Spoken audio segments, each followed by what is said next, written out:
Así que el don de hablar en lenguas o el de diversos géneros de lenguas se refiere a hablar en diferentes clases de idiomas que la persona no había estudiado. Hablar en las lenguas o idiomas de otras naciones, como el caso allá en Hechos capítulo 2, cuando los apóstoles hablaron en diferentes lenguas, en las lenguas de cada uno de los que estaban ahí presentes. Sí, eso eran los idiomas, esas eran las lenguas que hablaban en la Biblia, en el Nuevo Testamento en especial. No se refiere a jerigonzas, no se refiere a lenguas estáticas, a cosas inventadas como hoy. Por ejemplo, hay personas que están hablando, están predicando, y de repente comienzan, oh, realmente su guía, mala masaya, aquí la mala, y comienzan a decir un reguero de incoherencia, de palabras incoherentes, sin sentido. Eso no son idiomas, no son lenguas con significado, porque son inventos de la mente, lenguas emocionales de personas que entran en trance o en un supuesto éxtasis y comienzan a hablar cosas como si fuesen espiritistas, pero no son las lenguas que hablaban en la Biblia, en el Nuevo Testamento. Hablaban idiomas. Una vez estaba hablando con un religioso y él me dijo, yo tengo el don de hablar en lenguas. Yo le pregunté, ¿cómo? ¿Y en cuál idioma usted habla? ¿Habla en inglés, sin estudiar? ¿Habla en francés? ¿En portugués? ¿Habla en italiano? ¿Habla en chino mandarín? ¿O africano? ¿O griego? ¿O hebreo? ¿En cuál idioma usted habla? Él dijo, ninguno de ellos. Yo hablo en el idioma del Espíritu Santo. Pero el Espíritu Santo fue el que dio los dones allá en Hechos capítulo 2, el don de hablar en lenguas. Y los apóstoles hablaron idiomas, no hablaron cosas inventadas ni jerigonzas, hablaron idiomas que aquellos que estaban ahí podían entender. Entonces, ustedes no pueden tener el don superior al de los apóstoles. También él me dijo, yo hablo lengua angelical, citando 1 Corintios 13, versículo 1. Si yo hablase lenguas humanas y angélicas. Pablo no dijo ahí que hablaba lenguas angélicas. Dijo, si yo hablase. Es una suposición, como la suposición de Gálatas 1, versículos 6 al 9. Si aún nosotros o un ángel del cielo os anunciase otro evangelio diferente, el que os hemos anunciado sea anatema. No dice que anunciaban esto, no si eso fuese posible. Es una suposición. No es una declaración de que así era. No. A propósito, cuando los ángeles hablaron en la Biblia, los seres humanos los entendían. Cuando habló el ángel con Abraham, con Sarai, con Lot, con Josué, con Balaán, cuando habló el ángel con María, con Elizabeth, cuando hablaron los ángeles con las mujeres ahí en la tumba de Jesús, todos entendieron los mensajes de los ángeles. Pero a los que hablan hoy supuestos mensajes de ángeles o lenguas angelicales, nadie les entiende, porque no hablan el mismo lenguaje, ni de los ángeles, ni los idiomas que presenta la Biblia como lenguas.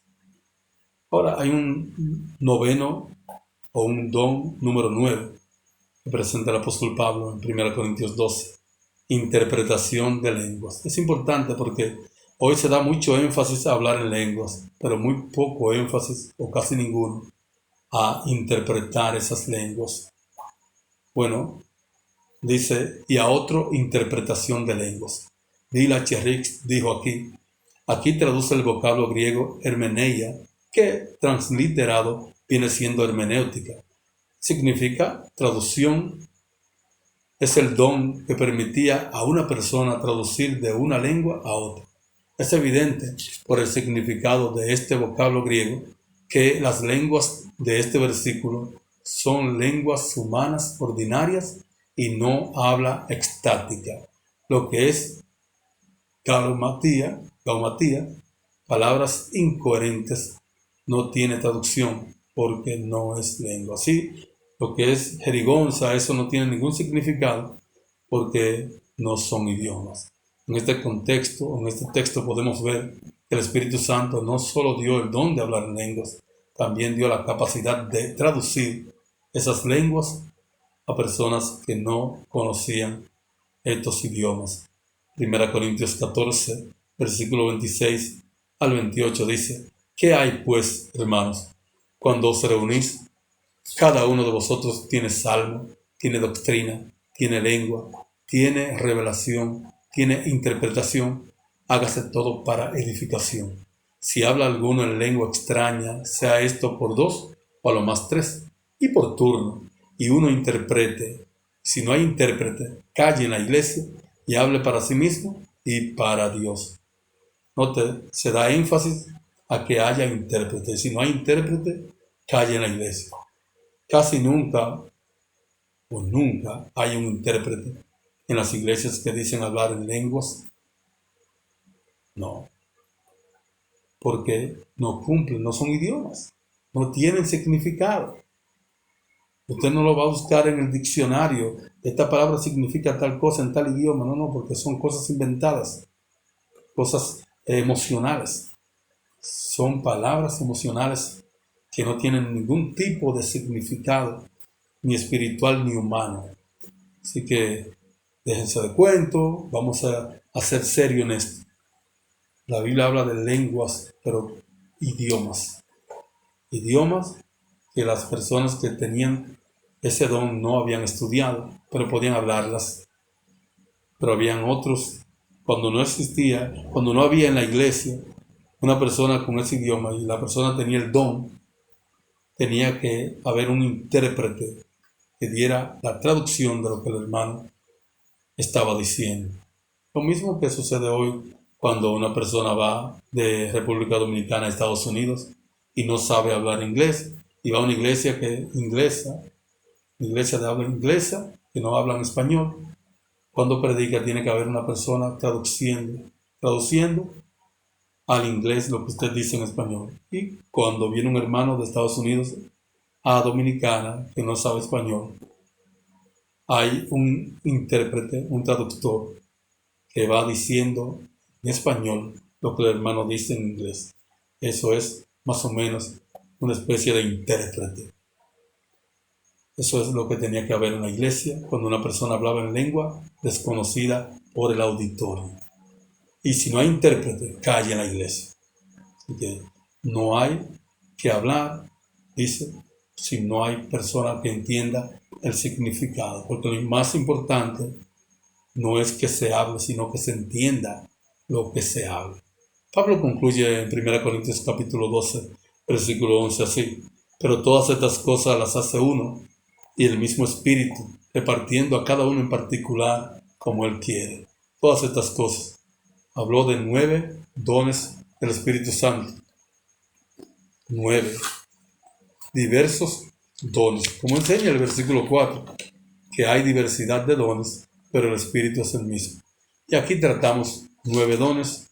Lo voy a repetir: palabra de sabiduría, palabra de ciencia, fe, dones de sanidades, hacer milagros, profecía, discernimiento de espíritus, diversos géneros de lenguas e interpretación de lenguas. Son 9 dones milagrosos que ahí habla.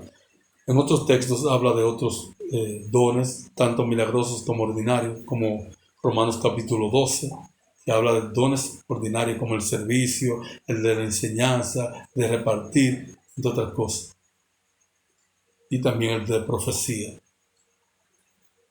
Otros textos hablan como Marcos 16, versículos 17 y 18, de diferentes clases de capacidad, de poder que ejercían los creyentes. Y otros textos que pudiésemos citar, que, bueno, no lo vamos a citar ahora porque estamos hablando de los dones del Espíritu Santo. Con estos 9 se pueden hablar de todos los otros dones, porque aunque no se digan aquí, cuando habla de hacer milagros, están incluidos muchos de los dones que no se mencionan aquí. Por lo tanto, en general son 9 dones del Espíritu Santo. De esto hemos hablado. Espero que hayan entendido. Cualquier pregunta la pueden hacer. Seguiremos hablando de este tema muy interesante de los dones milagrosos de los dones del Espíritu Santo. Así que en la próxima vamos a tocar el tema cuáles eran o cómo eran impartidos los dones del Espíritu Santo. Cómo eran impartidos los dones del Espíritu Santo a personas que no eran apóstoles. Que Dios nos ayude a entender su palabra. Estuvo con ustedes su hermano y amigo José Luis Collado, quien les dice hasta el próximo programa. Paz de Dios.